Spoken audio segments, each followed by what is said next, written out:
দীপজ্যোতি কেওট নতুনকৈ চিনাকি কৰি দিয়াৰ হয়তো আপোনাক প্ৰয়োজন নাই এগৰাকী অসমৰ জনপ্ৰিয় অভিনেতা এগৰাকী জনপ্ৰিয় কৌতুক অভিনেতা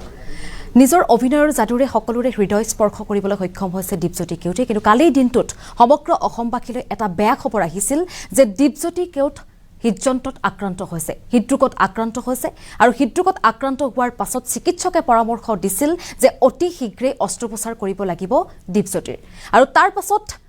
অস্ত্ৰোপচাৰ কৰা হল দীপজ্যোতিৰ আৰু অস্ত্ৰোপচাৰ কৰাৰ পাছতো কিন্তু বৰ্তমান সংকটমুক্ত নহয় বুলি চিকিৎসকে মন্তব্য প্ৰদান কৰিছে কেনে আছে দীপজ্যোতি কেওট এই মুহূৰ্তত অবিশেষ তথ্য লৈ অহাৰ চেষ্টা কৰিছো কালি দিনটোত সমগ্ৰ অসমবাসীলৈ এটা বেয়া খবৰ আহিছিল আৰু আজিৰ দিনটোত অস্ত্ৰোপচাৰ সম্পন্ন হল দীপজ্যোতিৰ কিন্তু বৰ্তমানো সংকটমুক্ত নহয় দীপজ্যোতি চিকিৎসালয়ৰ আইচিউৰ বিছনাত দীপজ্যোতি কেওট বৰ্তমান আছে ৪৮ ঘণ্টাৰ পিছত গম পোৱা যাব সকলো তথ্য ৪৮ ঘণ্টাৰ পাছতহে সকলো তথ্য গম পোৱা যাব বৰ্তমান সুস্থ যদিও আইচিউতে ৰখা হৈছে দীপজ্যোতিক বৰ্তমান আইচিউত ৰখা হৈছে বিশ্ৰামৰ বিশেষ প্ৰয়োজন আছে বুলি চিকিৎসকে মন্তব্য কৰিছে বিশ্ৰামৰ বিশেষ প্ৰয়োজন আছে অভিনেতাগৰাকীৰ পৰৱৰ্তী সময়ত খোৱা বোৱাত অধিক গুৰুত্ব দিয়াৰ প্ৰয়োজন আছে বুলি চিকিৎসকে মন্তব্য কৰিছে দুই এটা কথা কৈছে অভিনেতাগৰাকীয়ে এতিয়া অস্ত্ৰোপচাৰ সম্পন্ন হোৱাৰ পাছত দুই এটা কথাহে ক'ব পাৰিছে অভিনেতাগৰাকীয়ে দীপজ্যোতি কেওটৰ স্বাস্থ্য সন্দৰ্ভত চিকিৎসকে মন্তব্য প্ৰদান কৰিছে কালিৰ দিনটোতে সমগ্ৰ অসমবাসীলৈ এই বেয়া খবৰটো আহিছিল অসমৰ জনপ্ৰিয় অভিনেতা অসমৰ কৌতুক অভিনেতা দীপজ্যোতি কেওট হৃদৰোগত আক্ৰান্ত হৈছিল আৰু হৃদৰোগত আক্ৰান্ত হোৱাৰ পাছত চিকিৎসকে ততাতৈয়াকৈ এটা অস্ত্ৰোপচাৰ কৰিব লাগিব বুলি কৈছিল আৰু সেই অস্ত্ৰোপচাৰটো কৰা হ'ল সম্পন্ন হ'ল সুকলমে অস্ত্ৰোপচাৰ কিন্তু অস্ত্ৰোপচাৰ কৰাৰ পাছতো সংকটমুক্ত নহয় দীপজ্যোতি কেওট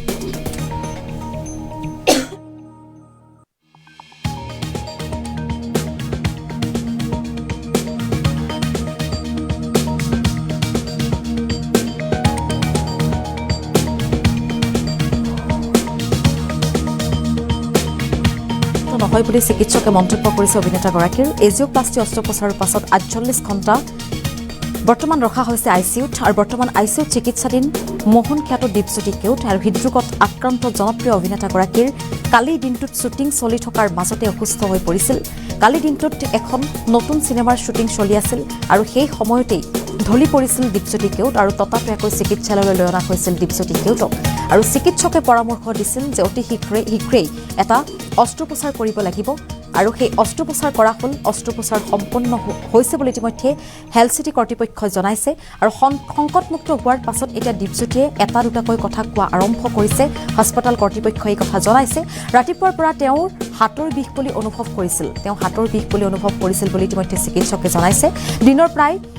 কালি দিনটো ৩ বজাত তেওঁক অচেতন অৱস্থাত হাস্পতালত ভৰ্তি কৰোৱা হৈছিল লগে লগে জ্যেষ্ঠ চিকিৎসক চন্দ্ৰনাথ শৰ্মাই চিকিৎসা আৰম্ভ কৰিছিল আৰু চিকিৎসাৰ অন্তত তেওঁ ডায়েবেটিছ ৰোগতো আক্ৰান্ত বুলি কালিৰ দিনটোত চিকিৎসকে জনাইছিল আৰু ইচিজি আৰু ইকো কৰোৱাত তেওঁৰ অলপ হাৰ্টৰ প্ৰব্লেম পোৱা গৈছিল কালিৰ দিনটোত গতিকে হাৰ্টত দুটা ব্লক পোৱা গৈছিল আৰু লগে লগে অস্ত্ৰোপচাৰ কৰা হৈছিল বৰ্তমান অভিনেতাগৰাকী যদিও সুস্থ আইচিউত ৰখা হৈছে সুস্থ হলেও আগন্তুক ৪৮ ঘণ্টা সংকটমুক্ত নহয় বুলি চিকিৎসকে ইতিমধ্যে ভাষ্য প্ৰদান কৰিছে আৰু অভিনেতাজনক যথেষ্ট পৰিমাণে বিশ্ৰামৰ প্ৰয়োজন বুলি জনাইছে চিকিৎসকে সময়ত খোৱা বোৱা কৰিব লাগিব বুলি জনাইছে বিশ্ৰাম ল'ব লাগিব অভিনেতাগৰাকীয়ে কষ্টৰ কাম কৰিব নোৱাৰিব বুলি চিকিৎসকে ইতিমধ্যে মন্তব্য কৰা দেখিবলৈ পোৱা গৈছে আৰু পৰৱৰ্তী সময়ত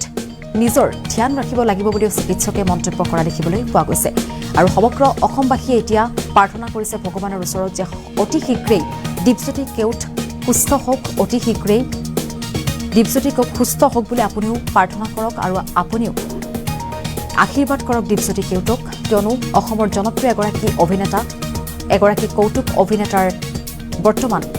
আইচিউৰ বিছনাত পৰি আছে অস্ত্ৰোপচাৰ সম্পন্ন হোৱাৰ পাছত আৰু ৪৮ ঘণ্টাৰ পাছতহে গম পোৱা যাব সকলো তথ্য যে দীপজ্যোতি কেওট বৰ্তমান কেনে আছে আৰু যিহেতু চিকিৎসকৰ মন্তব্য আছে কি কৈছে চিকিৎসকে মন্তব্য পোনে আগবঢ়াইছে দীপজ্যোতি কেওট অসমৰ জনপ্ৰিয় কৌতুক অভিনেতা তেওঁক মানুহে মোহন বুলিয়ে জানে তেওঁ যোৱাকালি অসুস্থ হৈ একচুৱেলি হেল্থ চিটি হস্পিটেলত আবেলি ৩মান বজাত এডমিট হয় তেওঁ ৰাতিপুৱাৰ পৰা একচুৱেলি অকণমান হাতৰ বিষ অনুভৱ কৰিছিলে সেইমৰ্মে তেওঁ ৩মান বজাত হস্পিটেললৈ আহে লগে লগে আমাৰ জ্যেষ্ঠ চিকিৎসক ডক্টৰ চন্দ্ৰনাথ শৰ্মাই তেওঁক ট্ৰিটমেণ্ট ষ্টাৰ্ট কৰে আৰু আমি প্ৰিলিমিনাৰী টেষ্টখিনিতে গম পালোঁ যে তেওঁ একচুৱেলি ডায়েবেটিছ ৰোগত আক্ৰান্ত তাৰ পিছত তেওঁৰ ইচিজি আৰু ইকো কৰোঁতে তেওঁৰ অলপ হাৰ্টৰ প্ৰব্লেম পোৱা গ'ল। তেওঁ একিউট MI হৈ আহিছিলে।